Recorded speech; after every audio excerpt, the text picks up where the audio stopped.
You're listening to the Options Insider Radio Network, the home of the Options Podcast. For more quality options programs, visit theoptionsinsider.com or search for Options Insider Radio Network in your podcast provider of choice. Listeners can also access all of our programming through our mobile app available in the iTunes and Google Play stores. Select programs are also available via live stream at mixlr.com/options-insider. That's mixlr.com/options-insider. Don't forget to follow along with your favorite programs and submit your own questions for the hosts at twitter.com/options, stocktwits.com/options, facebook.com/theoptionsinsider, or via questions at theoptionsinsider.com.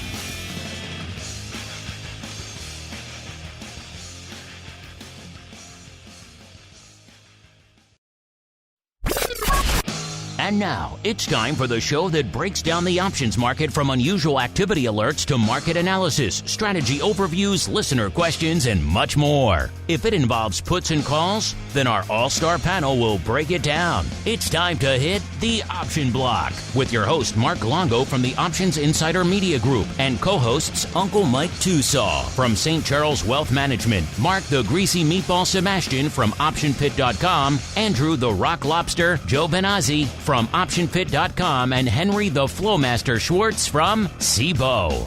The Option Block is brought to you by CBOE. When it comes to trading volatility, trust CBOE, the creator of the VIX Index, for in-depth and relevant information. CBOE's tools and services gives you up-to-date trade insights, analysis, and positions of VIX options and futures. No matter what kind of trader you are, there's plenty of useful information to take the guesswork out of creating your portfolio strategy and to help you make more educated moves in the market. Visit www.cboe.com/VIX today to learn more. And now, get ready to hit the Option Block. All right, everybody. That music means it is Thursday. It is noon Central. It is 1 p.m. Eastern.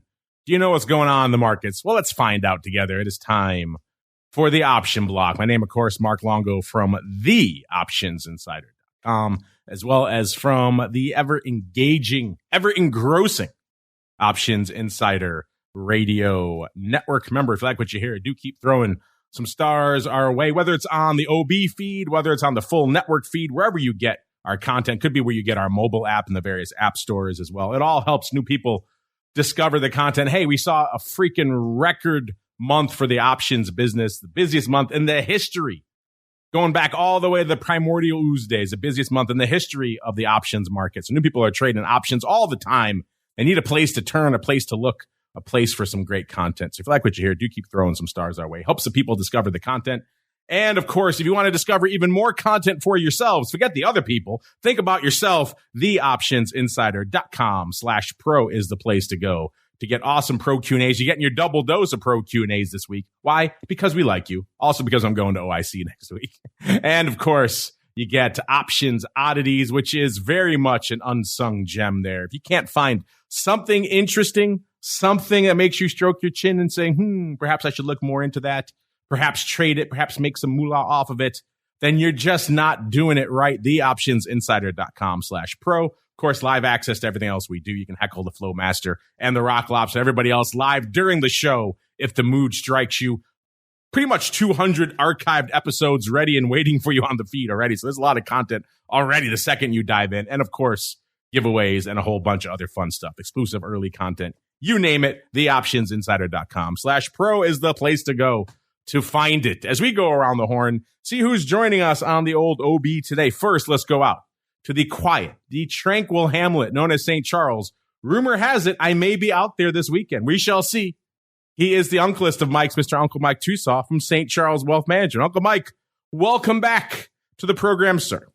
Always a pleasure to be here. What could possibly bring you out to St. Charles? Well, it's your Costco. Actually, it's Costco adjacent. There's a big collectible show over there at your fairgrounds. It happens once every 6 months or so. So it's it's like nationwide famous. I heard about it a few years ago. It's pretty fun. So go out there, see if we can score some fun tchotchkes for the studio. Hey, and then maybe stop at Skippy's for a euro on the way out of town. You'll be in good shape. I may end up doing just that. You never know, sir. You never know what the future holds.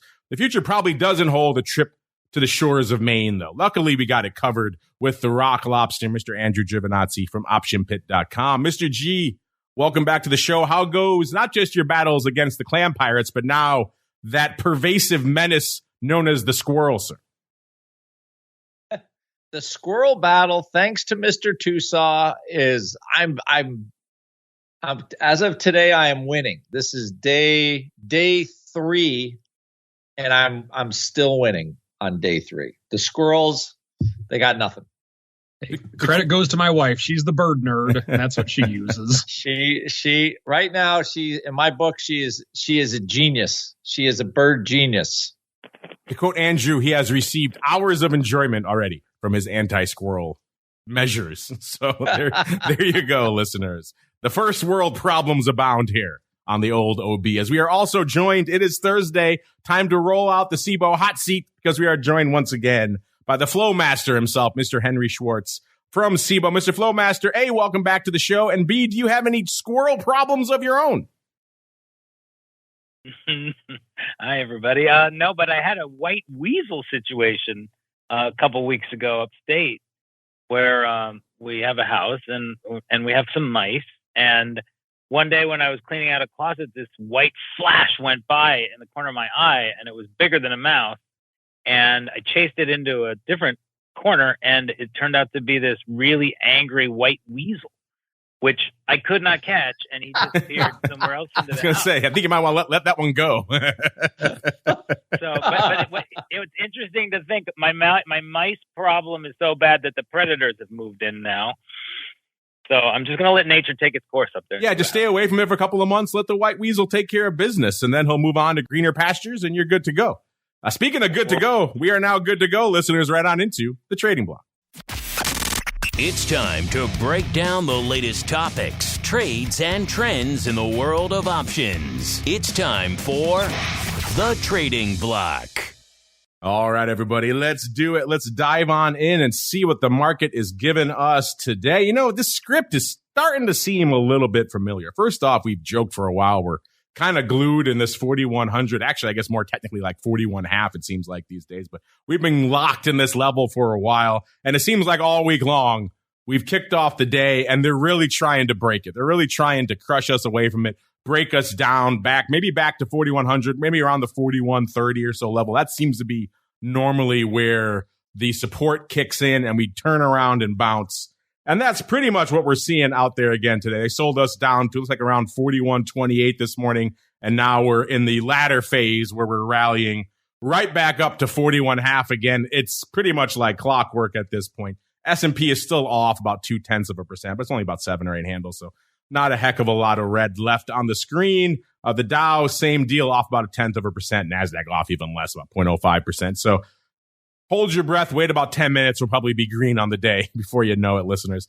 That means all of our vol friends that were looking a little bit firmer earlier in the session are now relaxing, giving up the ghost. VIX listeners, back in a 16 handle. When's the last time we had a 16 handle in the VIX? Spoiler alert, it's been a little bit, listeners. So, yeah, 1660 when we kicked off the show. That puts it down about almost 0.75 of a point, about 0.7 on the week. I'm just looking really quickly here. We got to go back a ways. So, yeah, haven't had a 16 handle in quite some time out here, listeners. 1660, again, down almost 0.75 of a point on the week. VVIX turning in the other direction. It's like someone just awoke and said, you know what? A VVIX, that's way too cheap. We need to bid this bad boy up. It's up 14 points from our show just on Monday, threatening triple digits again, 97. When's the last time we saw VIX with a 16 handle and VVIX threatening triple digits? That's a question for the ages. It's been a while since we've seen both of those conditions as well. VXX continuing its downward trajectory, listeners, 39.20 when we commenced operations here. That's down about 0.6 of a point, little over half a point there. UVXY hanging out 380 unched. Rumor is we might be getting the much anticipated reverse split. I'll leave it to the Rock Lobster to confirm or deny that. SVIX 18.75. That's up about 0.25 of a point on the week. UVIX 12.10 moving in the other direction, obviously down about 0.3 of a point. And VolQ, aka the NASDAQ vol, almost exactly a 20, a wee bit shy of it. 1990, that puts it down about 1.1 points on the week. So moral of the story, everything except SVIX is pretty much moving down out there today. Let's go the opposite of the way we started. Let's go to the CBOE hot seat first. Mr. FLOWMASTER, sir, kind of another day where they try to sell it off in the morning. At least so far now they're trying to bid it up. So the script is in full effect. What's catching your eye out there today and this week, sir? You are exactly right. We've seen these kind of muted days, and they seem to start off with a little dip lower, and then the buyers come in, sometimes to get us right back to flat after a decent down open. The market seems really resilient, if you ask me. It's also kind of quiet, right? I think last week we mentioned that it was kind of spring break for a lot of schools, so it was quiet. And we're still seeing kind of a quiet volume, quiet activity. I think April average daily volume is well below 40 million, which is way below March, which was 45 million. So it's gotten quieter. Realized volatility is lower. I think that's why you're seeing that VIX around 16. But you're right. It's. I think a lot of people are kind of nervous about how long we might stay here, and I think that's why you see the vol jumping up. But I mean, it's interesting. We're into earnings season. There's some big names, right? We had Tesla this morning, and it's still kind of like, there's not that much action. Whenever you join us on the show, sir, it's like you're a little just muffler on the market. You just quiet everything down here. FLOWMASTER joins us. Things are going to look quiet. We'll see. We'll gin up some action for you here on the show, listeners. Let's keep going around the horn. Let's go out to the land of the endless squirrel battles. Mr. Rock Lobster, what's cooking out there? And can you confirm or deny this rumored 10-for-1 reverse split of UVXY, sir? Can we finally get away from this stupid 3 handle? Sadly, I cannot find confirmation. I feel so you're just teasing me now. You're just sending me teases here. That's what you're doing? I did. I thought I saw – this is a problem. I thought I saw something on Twitter that had some – veracity, and then no. that was your first mistake. You saw it on Twitter and you believe it. I know. It's like you would think I would get my head examined by now. Like, hey, it's Twitter. So I try to really discount Twitter if I can. But it's hard.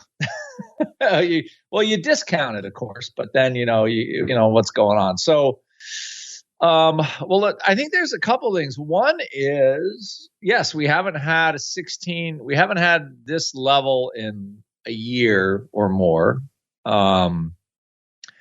We haven't had sustained lower realized vol in quite a while. I mean, there was a little brief time in the summer when everybody thought, or at least the market thought, that there was, the interest rate hikes, the inflation had peaked. And then they realized, it's just not 10% a year anymore. It's it's 8, and then it's 7, and then it's 6, and then it's 5. And then who knows, because they changed the methodology of how they calculate inflation about a month or 2 months ago, which I thought was quite interesting. And even doing that, they still can't really beat it down very much. So, and I guess anyway, I think what's happening is this, just like every market cycle. I know Henry has been around for a while. You've been around. TOSAW's been around. The market eventually gets used to just kind of getting bludgeoned, and so if rates are going to go up 25 basis points a week forever, the market's going to get used to it at some point. And it's like, how much volatility does it generate anymore? So at this point, I think the Fed has already basically staunched whatever banking crisis there was by providing insto liquidity. So everybody didn't have to go out and sell their bonds and raise cash. That's as far as I could tell. And every time that happens, it's it's very successful. So the short answer to all that is, if you could draw a line from that moment in March and look now, and like vol has just fallen off a cliff. And I think we have what we have. So there's, for a very long time, and Russell just put out a, how long, and we have our VIX zones. And I was very happy because the zone of the monk is still 24 and above. So 75% of the instances of VIX are below 24, which is our danger zone. And then I believe he had 18 or 19 for the next 25. So 50% are below 18 or 19 for VIX. And so everybody just has to remember that historically, the market doesn't do a whole lot. It spends a lot of time with like 12, 13, 10, low single digit vol, in the broader indexes. Because historically, most times the Fed didn't come in and say, hey, they're just going to waste a couple $1 trillion on this or that. And that's what I think has brought, and I have to be honest, that's brought the volatility ever since the Fed in 2008 got super involved. The government got involved in banking or home loans, which I guess apparently they're trying to do again. So you get all this kind of, you get these huge moves at a high level, and it makes the market much more volatile. And generally what it is it's made the market volatile on the upside. And right now, if you're trading, like, okay, you're looking for stocks that are going to work and pay. And like companies, okay, you're back to kind of stock picking. It's not just the Fed is going to inject $1 gajillion through QE that's outside the banking system. Or, the government's going to spend all that stimmy money and all that kind of stuff again. And so it feel like that upside is not there, like crazy upside where we have those 15, 20 handle or, 150 or 200 handle SPX up moves, right? That really drove all higher. Right now, it's like, okay, we're going to live in a higher interest rate environment, which is probably going to squeeze some margins. And I think we've already been seeing that. I mean, Tesla, kind of the bellwether, their margins are getting squeezed like everybody else's. So like how hard do you rally when you have that? So I think some of that headwind is still there. And, if the Fed supported the banks and we kind of already tested the downside, like where do we go? So all of a sudden, I just think the ranges are lower. And in general, that's kind of sounds like a regular equity market to me. And that's how vol gets lower. So I don't think it's going to be a surprise to see a 14 handle in VIX by June, because not much else is going to be going on. I mean, there's always the bad news or something terrible could happen, which of course I don't want. But at this rate, 9-day vol is below 15. 10-day realized vol is 8% in SPX. How high can VIX stay when the market's moving like that? And the May future is like 19. So like how long will those numbers stay that high? It will attract somebody eventually, especially when stocks don't move. So anyway, I think that's the situation we have. And as we said on the show many times, VIX is a reflection of the math of volatility. And if the market ain't moving, it's hard for VIX to go up. And I think that's kind of what we're looking at. I think the VVIX pop is, I think, coming now from the downside, if you look. Because all of a sudden, if you look at VIX options, there's like a little bid now for all the junky stuff. Like, okay, there's a penny bid for the 14s. Haven't seen that in a while. You can buy the May 22 calls, and the May 20 are only $1.30 right now, which is, I think, about as cheap relative as they've been in a long time on a vol basis. So, I mean, I know VVIX is shot up a little bit, but I'm looking at these options and I'm seeing more of the downside picking up a little vol, and I think that's expanding VVIX a bit. But I'm anxious to hear what anybody else has to say on that one. Not to preview vol views too much, Timo, but I did some quick back of the napkin math while you were talking, Mr. Rock Lobster. And the last time we were in this relatively unprecedented era of below 16 roughly in VIX and a triple digit also in vol VVIX, you got to go back to July 2nd of 2021. We had a 15 handle that day, 1507 we hit, so actually a little bit lower. And VVIX almost exactly the same, about a 106. So weirdly enough, that was almost an eerily similar day to today. And then, of course, vol took off, and VVIX, we know what happened, stayed elevated until last year when it finally broke the triple digit level and all sorts of fun. If you want more analysis, we'll get into all that fun tomorrow. But yeah, it's been nearly 2 years, listeners, since we've seen a 16 handle in VIX, let alone this other rarefied element we have thrown in there with vol just getting bid to high heaven. Those two things don't usually go hand in hand, but that's what we're seeing out there right now. Uncle Mike, sir, we turn to you last and indeed utmost. Make sense of all this madness for us, sir. Well, I mean, the market's either going to go up or it's going to go down. What more do you need, right? There we go. The show is over. Thank you. So, I mean, looking at this, it feels to me like the market is waiting for something, but I'm not quite sure what the market's waiting on. Is the market waiting on the next Fed announcement? Is the market waiting on earnings of some company? Is the market waiting on maybe non-farm coming up in a couple of weeks now? I'm just not quite sure what will be the mover of the market. And but for the time being, it's really not moving a lot. And so you were right. You had mentioned at the beginning of the show, in that it seems like we're just kind of puttering around, and the Giovinazzi 4100 magnet might come back into play. It almost came back into play this morning, but we're really just not going anywhere right now. And so in looking at this, the highs of the year were made on, let me look here, February 2nd, when the S&P hit 4195. From there, the market went down, and then the low after that was roughly a month ago on March 13th, when we hit lows of 3808. And then the market made another run again this last month, but we couldn't quite get through or even to that 4200 level. So we're really in quite the channeling market between 3,800 and 4,200 approximately, pretty much since the last 6 months or so.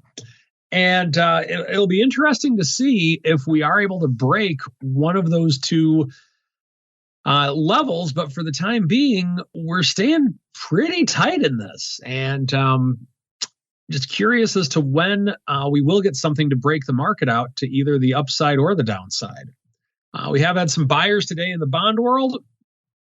So from there, we're closer to the top end of the range than to the bottom end of the range with bonds. But we are seeing that. A couple other things that we're seeing around the market today from the standpoint of sectors. We do have somewhat of a mixed bag, but nothing too crazy or out of the ordinary from that standpoint. Consumer discretionaries are down roughly 1%.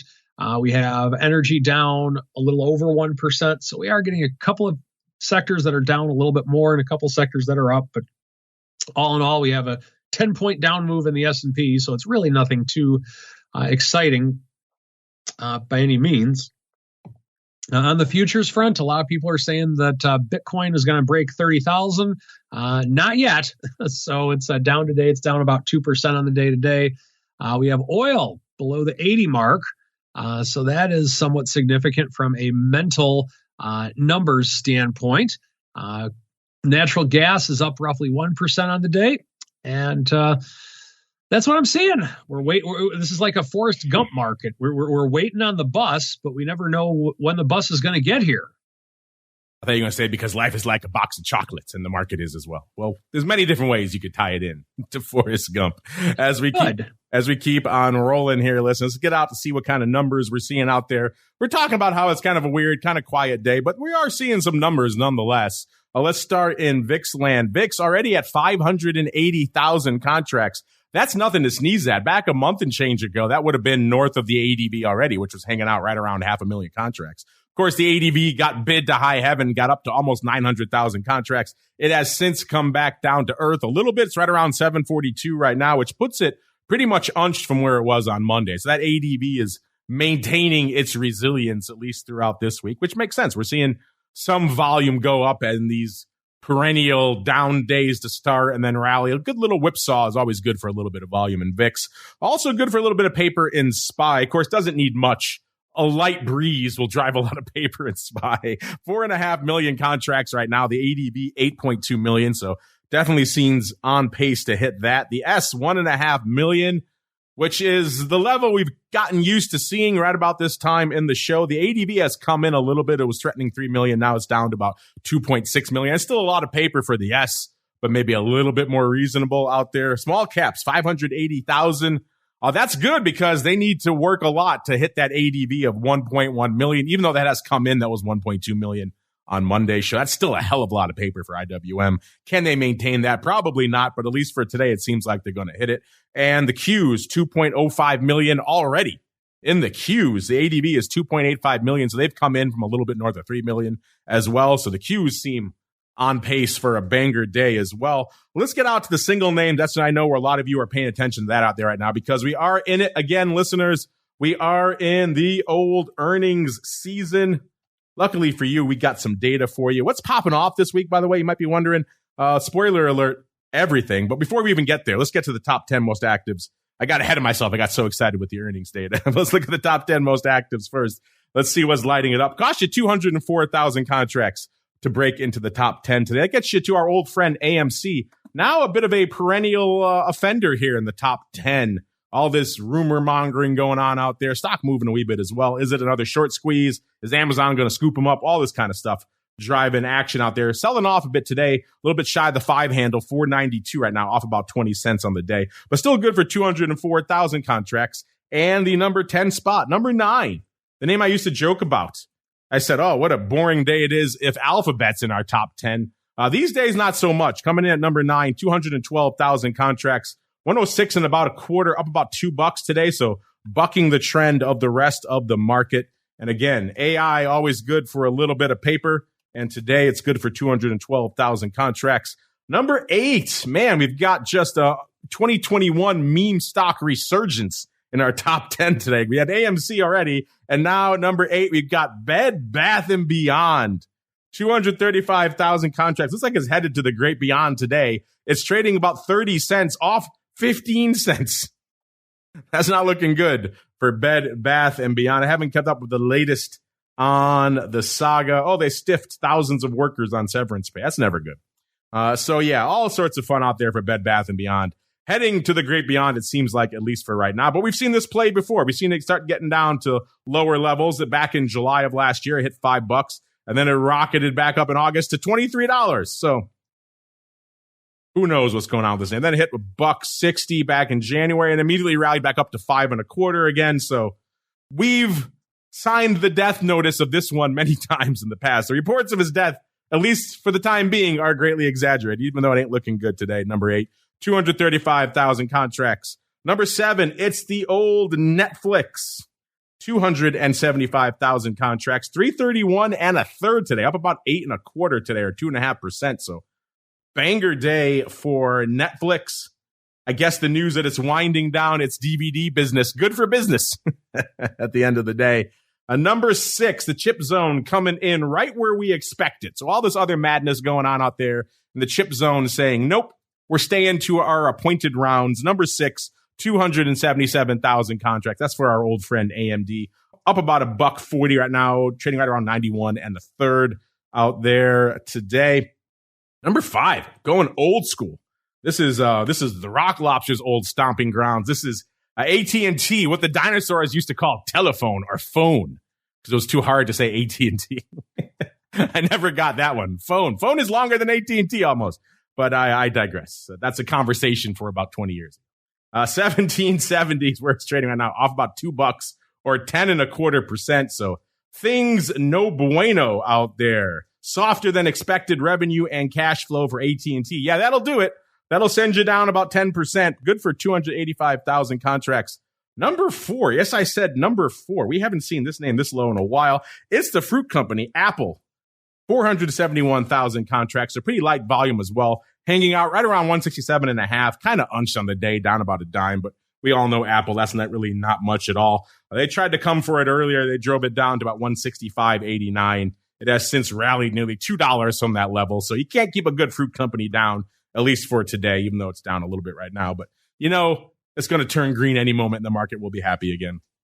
Number 3, the other half of the chip zone, coming a little bit higher than usual. It's NVIDIA, 540,000 contracts. A rare schism between the chip zone. AMD up and NVIDIA down. You don't always see that. 276.90 is where it's trading right now, off about $2.40. Good for 540,000 contracts. And the number 3 spot. Number 2, we're back off to the land of online retail with the Amazonians, 573,000 contracts. 104.44. That's a lot of fours, listeners. Up 14 cents. So tons of fours in Amazon today. And again, good for 573,000. Do you really need me to tell you what number 1 is today, listeners? Yes, you do. That's why you tuned into the show. It's Tesla. Almost 3 million contracts, 2.81 million contracts. Of course, they posted their numbers last night. And yeah, spoiler alert, not looking great. Tesla hanging out 164.12 right now, off 16.5 handles, or a little over 9%. So coming well off that recent high. Let's see, how did they get? They got up to 207.5. That was back at the end of March. So they have fallen quite a bit. Of course, as the Rock Lobster alluded to, they're coming under pressure now. They're having to slash prices all the time. That's never a good sign, even though they are moving vehicles, having to continuously slash prices to do so. More competition on the horizon. Everyone's got an EV in their offering now on the automobile side. So obviously a lot of that conspiring against Tesla out here today. 164 and change, 2.8 million contracts on the tape. On the earnings front, like we said, a banger week. Charles Schwab on Monday, Bank of America, J&J, Netflix, and United Airlines on Tuesday. Abbott Labs, NASDAQ, some car company called Tesla, IBM, I'm talking about them in ages, Alcoa, Morgan Stanley, and Discover. It was yesterday. Today we have Amex, the card, not the exchange, Rite Aid, AT&T, and Nokia. And tomorrow we have Procter & Gamble. Luckily for you, we have the updated earnings move results, earnings season, and earnings trades reports for you folks. Hot off the presses over there, theoptionsinsider.com. Let's dive in really quickly because we gotta get rolling here, listeners. We've got we'll save the upcoming stuff for another show. Let's go to the season report right now because we have a few more names reporting. A whopping 38 have reported so far, listeners. And so far, we're hanging out at a pretty robust 149%. Obviously, 100% listeners is everything moving exactly in line with its straddle. $1.50 means we're adding a little bit extra juice. Again, take that with a grain of salt. Only 38 names reporting. We have many more to come. That number is going to come in.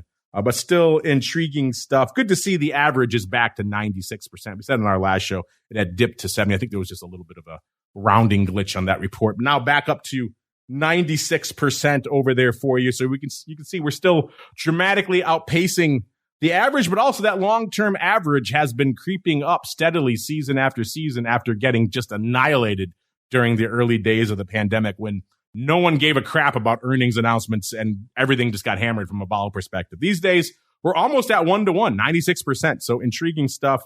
No new earnings trades being entered or exited today, but we still are monitoring 75 long straddles and 49 long calendars for your earnings trading pleasure. You want to check them all out? You know where to go. TheOptionsInsider.com. Click on the Options News and Articles tab to begin your odyssey into the world of earnings volatility. Meanwhile, it's time for us to begin our unusual activity odyssey. It is time for the Odd Block.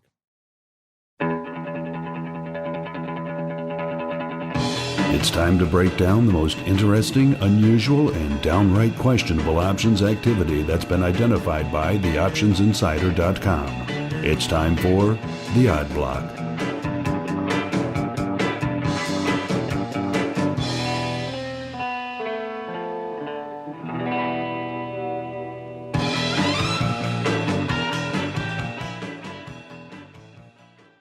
All right, everybody, welcome to the Odd Block, the portion of the show where we get weird, we get wild. On Thursdays, it's where we also unleash the FLOWMASTer, see what's coming across his radar.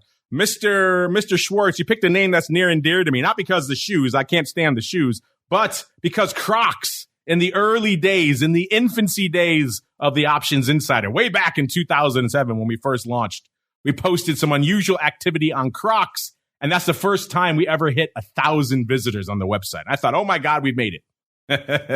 How could 1,000 people be visiting our web? What insane numbers. And it was all because of rubber shoes, sir. So I'll never forget that. But what did you find in the land of rubber shoes today, sir? Well, wait, can we get some Options Insider Gibbet made?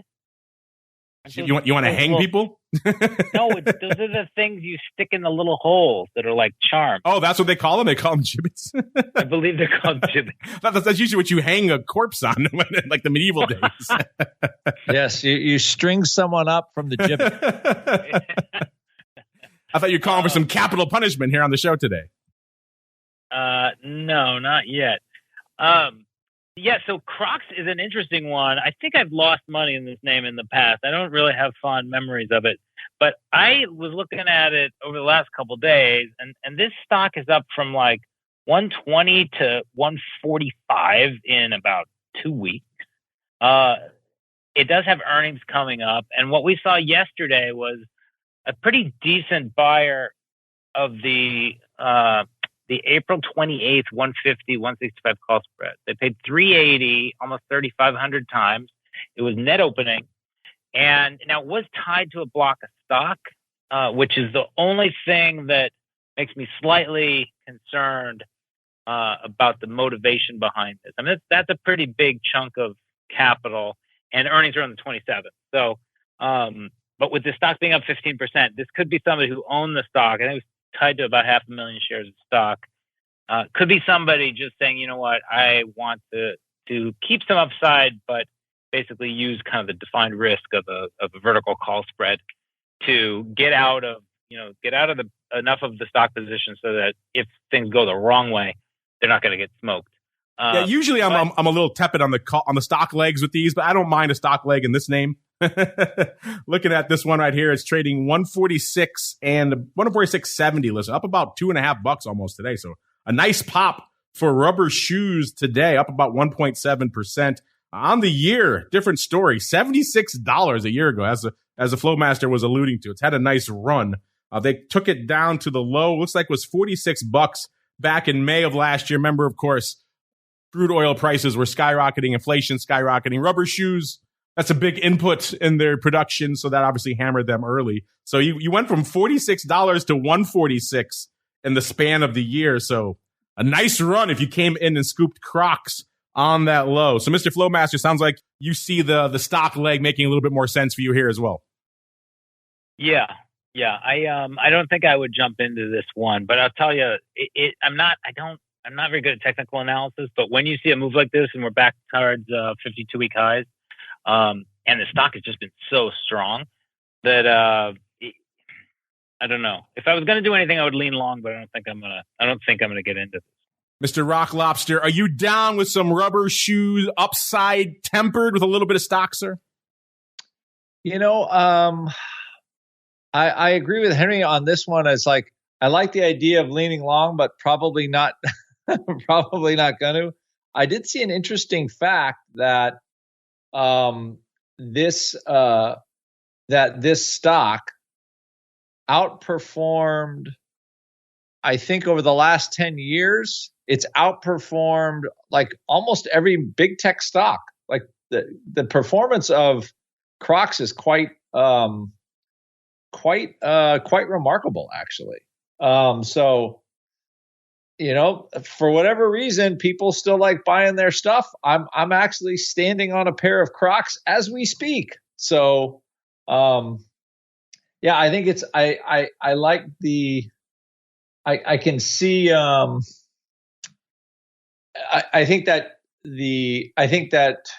that one trade seems a little aggressive, cause it's not really a high vol mover. I guess 150 is there, but I don't know if I don't know. It's like he's saying call spread buyer, and then he thinks it's a stock seller, right? So we have a little replacement. So I can see why somebody might want to move into calls after the stock is up $100, and still have the same upside. That trade makes sense to me. But yeah, it's pricey. It's just one of those things where as far as just jumping into it, I wouldn't be quite sure, especially with earnings and stuff coming around. So that's where I would leave that there. But yeah. I can see why somebody would replace stock with calls if it was indeed like a kind of a one-to-one thing. It looks like it could have been.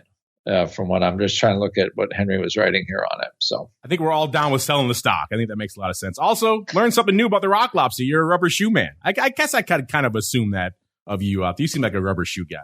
I'll let you. You know what I learned from my foot doctor? They make great orthotics for people that have like tendon injuries in their foot. Oh. They're very they work very well for kind of recovering from that injury. There you go. You have all sorts of ailments over there, sir. Yes. It is. It actually is kind of a common like tendon injury in your foot, I guess, for old people like me. And my foot doctor is very good. He was right. I just put on some Crocs, and 6 months later, it all went away. So there you go. Look at that. The magical healing power of Crocs. You heard it here first, listeners. On the show, maybe, Mr. Rock Lobster, you need the services of our next name here, the FLOWMASTER's next victim. Also, one of the worst named companies we've talked about, Hims and Hers Health Inc. Ticker symbol HIMS. Mr. FLOWMASTER, what'd you find in this horribly named company, sir? Well, if you take the subway in New York, you'll know this one because they have a lot of billboards down in the subway in New York. I don't know about Chicago. I have heard ads for Hims on like podcasts and stuff. I didn't know it was Hims and Hers, though. The two just don't go together. They might have added in the and hers to try to be inclusive at some point. But yeah, this is a company that I believe is effectively telehealth, and I'll bet you more than half their business is mail order Viagra or something along those lines. It's a personal products company. And that's all I know about it. I don't have any deeper knowledge. But I did see the call volume pick up this week, especially on Monday. And when we saw the stock was around 970-ish, 980. And some May 12 call buyers came in, paid 35 cents for about 5,000 or 6,000 in a couple of sweeps. And that basically kept up the next day. They moved, stock went up about $1 that day. Then they started buying the 11 calls the next day. So we've basically seen 3 days in a row of unusually heavy call volume. And this is one, I don't know. It does kind of feel to me like something that might have something behind it. Interestingly, the 11 calls, about 5,000 or 6,000 were bought, but I was able to use Trade Alert and this customer, the open close customer data that's in the system to see that although it was all customer buying the first day, the second day was much more, looked like more like scalping, where people were buying the 11s, but they were also selling out of them. And the stock went up another $1. So basically, you get the stock up from 970 to almost 1140 in a couple days. It's held up. So even though it kind of felt like maybe the 11th strike was just scalpers, the stock is really still very strong. So it's this one, it's an $11 stock. It seems like something that could kind of catch fire if the kind of the meme stock traders that are still out there started to take a close look at it. We still see, even though it's not, nothing like it was in 2020 and 2021, we still see some small stocks, where people are basically, low dollar stocks basically, where people are kind of looking for short squeeze dynamics or looking for enough attention on directional heavy call buying to kind of get the stock to take a run. I mean, that was even in Tupperware. That was kind of what we saw last week when you guys were making fun of me. So Hims and Hers, this one I might consider a trade. Also, I need to make sure that I mention nothing I say as a recommendation. I think I heard from some internal CBOE people that they want to put a little disclaimer on the podcast. So do your homework. Nothing I'm saying is a recommendation. I'm just highlighting some interesting action.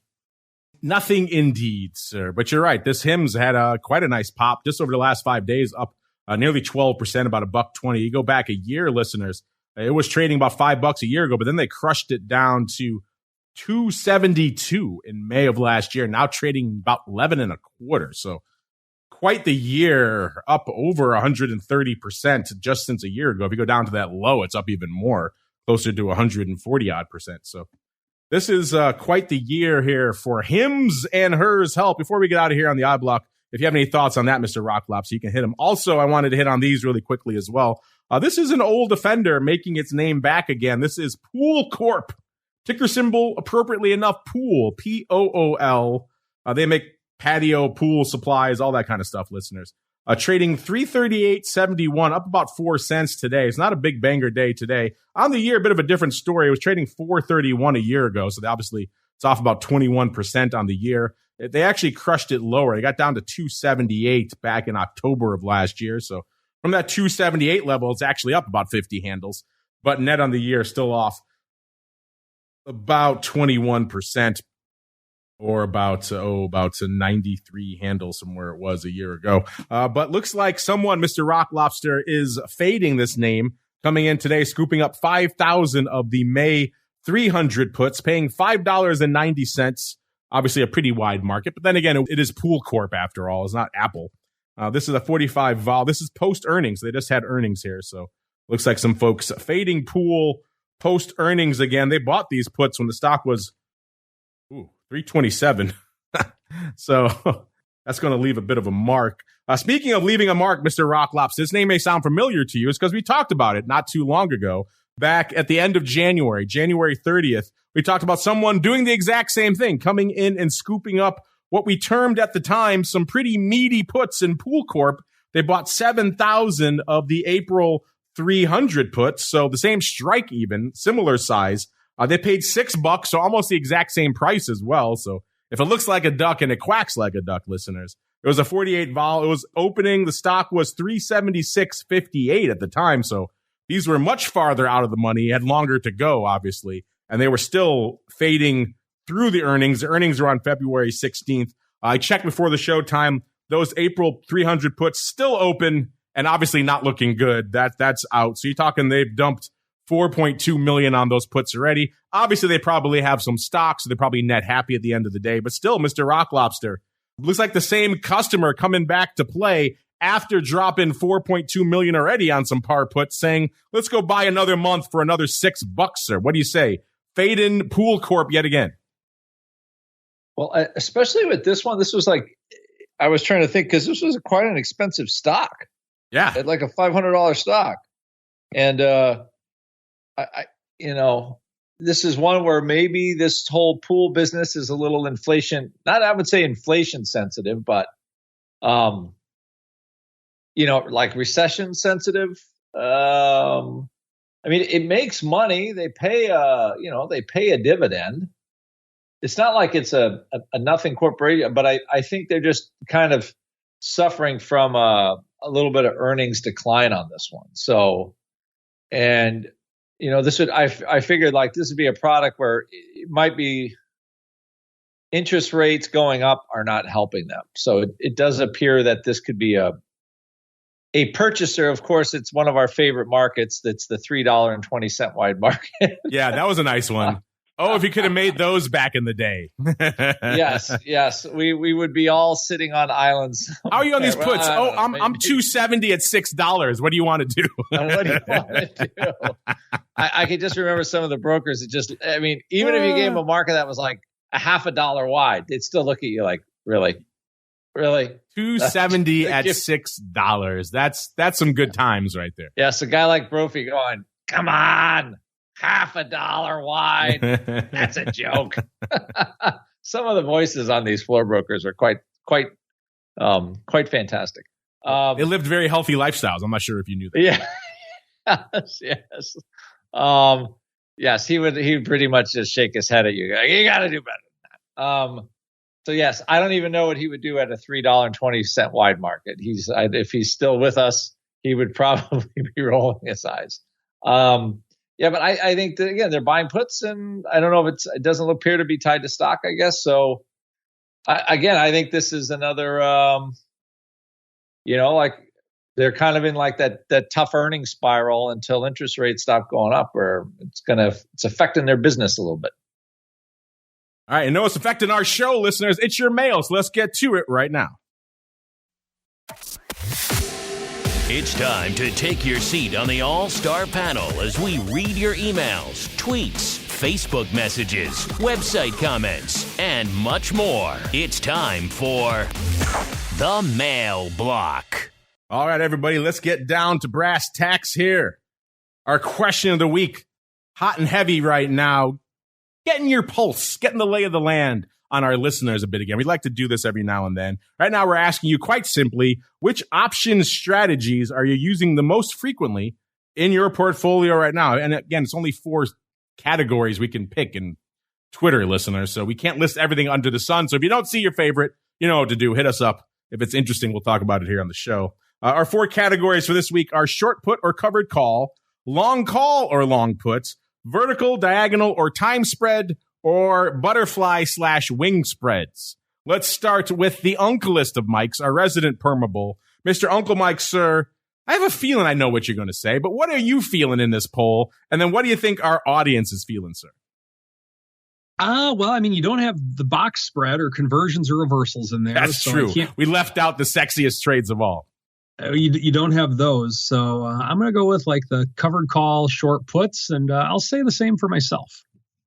Interesting. Mr. Flowmaster, same question for you. What is your choice and what do you think our audience is choosing? And then also we have a separate question for you coming in here from AJCC. He or she wants to know, how much is it for the trade alert? And they put, and the Eye of Sauron. So they want that as a package deal, sir. So your poll answers, and then the Eye of Sauron for AJCC, sir. Sure. So I would go for vertical credit spread. That would be my choice. Poll. And trade alert is $350 a month. But I encourage people to request a free trial, make sure it's actually going to help them trade and make some money. And then they can make their decision. And the Eye of Sauron comes free with the subscription. I was going to say, you don't have to pay extra for the Eye of Sauron. It's in there. It's included in the bundle there, listeners. So you too can enjoy the endless gift that is the Eye of Sauron, staring at you day after day, night after night, judging you over there. The Eye of Sauron. All right, Mr. Rock Lobster, take us home, sir. What is your vote on the poll, and what do you think our audience is voting for? I think the audience is doing short put or cover call. I'm actually, it's kind of a toss-up between the long call and butterfly trade. So for me personally, but I do some call riding in the. You buying a lot of straight up calls these days? Just loading up on calls?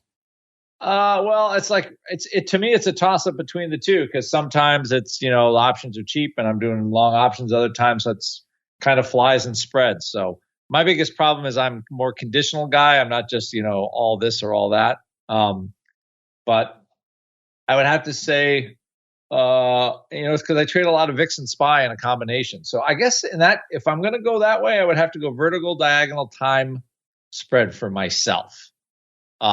Because that would probably be the most common, because I'm almost always doing some kind of vertical. You said short put covered call for the audience. Well, that is a winner chicken dinner. That is what's taking it for the audience right now. Short puts and covered call, 33.8% right now. Followed, it's a hot battle. It's contentious by long call or long put, 32.3%. A vertical, diagonal, or time spread, 21.5%. And my personal use case right now, what I find myself doing the most, butterflies and wing spreads, bringing up the rear, no love, only 12.3%. You got about a day left, listeners. So if you're listening on the podcast, you will have time to vote. At Options is the place to go as we go around the block. It's time to tell you what we'll be watching on our trading screens until the next episode. It's time for Around the Block. All right, listeners. That music means we're coming up against it, so we're going to do a combo of Around the Block, as well as what you are watching what you have to share with our listeners that may intrigue them until your next appearance. Let's start with you, Mr. Flowmaster. What are you keeping an eye on out there in the markets right now? And if folks like, AJCC, want to kick the tires on the Eye of Sauron for themselves, where should they go? What should they do? So just swing on over to tradealert.com, and you'll end up on a CBOE page. And at the bottom of that page is a form. You can contact us, request a trial, tell them you heard us on the Options Insider. We will take care of you. One thing that I was looking at, we didn't even go into it today. We didn't have time, but today's April 20th, which is 420, which for the potheads out there is a thing. And I decided to pull up a basket of cannabis names and see how they looked versus a year ago. And almost all of them are down about 85%. So rough year for the sector. But I'll actually, Mark, I will see you out at OIC in Nashville next week. So I've been quickly working on updating some slides showing the record volume and kind of what traders are up to. And we continue to do a lot of focused work on the 0-day, the short-term trading, and kind of what that flow looks like, and modeling it. And to me, it's one of the most interesting things that's happened in our industry in years and years is the new use cases and the new styles that we're seeing in the 0-day trading. A lot of it's in SPX and the mini SPX, which is XSP, but it's also in SPY and NASDAQ and other products. There you go. Check it out, tradealert.com. I'll see you in person next week, Mr. FlowMaster. So that is always exciting. Going to do an in-person option block next week. So that should always be fun from our new Southern studio there in Nashville next week. Mr. Uncle Mike, same question for you. What are you keeping an eye on, sir? And where should folks go if they want to learn more? And if you want to come down to Nashville too, you are always welcome, sir. Always love going to Nashville. First off, I'll give my take on the pot stocks right now. Same as it always is. I think they're high right now.